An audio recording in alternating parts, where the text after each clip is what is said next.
Okay, so essentially what we're going to be looking at is Hurdle Task 1 for Unit 2, and it's to do with depth cues.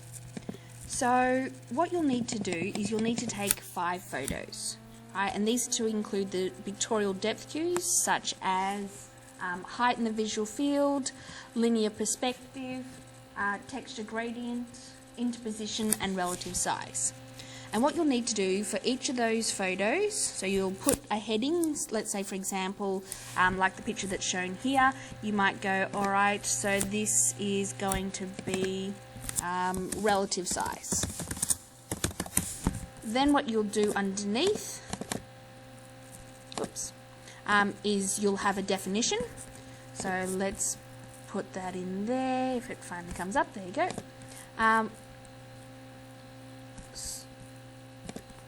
So you'll have a definition in there of relative size, and then what you do after that is you would actually explain how your photo shows relative size. So you need to do that for all of them, and if you don't remember what each of these pictorial depth cues are, I recommend that you go back to the PowerPoint that was shown on Wednesday. So what you'll need to do is, some of your image may show more than one pictorial depth cue, and this is how you get extra marks.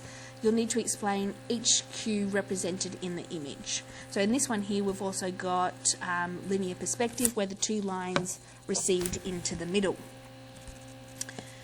Alright, that's part A. So you need to have 5 photos, right, that show pictorial depth cues. In part B, you need to complete the table below to demonstrate your understanding of monocular and binocular depth cues, and provide a definition of each depth cue and identify if they're monocular or binocular, and provide a detailed example of how the process works. The rubric gives you more information. So in convergence, you give a definition of what convergence is, you say whether or not it's monocular or binocular, and then you give an example. The textbook has lots of them, so you might as well use those ones. Try to put it into your own words, obviously. The rubric here, always look at the high. You'll notice that it has pictorial depth cues insightfully applied, with details, and you've gone into detail. It's not just had the basic. With part A, the 5 are independent, so you're not using other people's photos, they're your photos. And then scientific understanding of binocular and monocular depth cues, you've been able to describe them and give examples.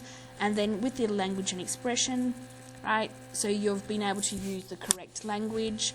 It's got no spelling or grammar errors. Please just hit F7, so then that way it spell checks your work. And then acknowledgement of sources, so you've got APA referencing.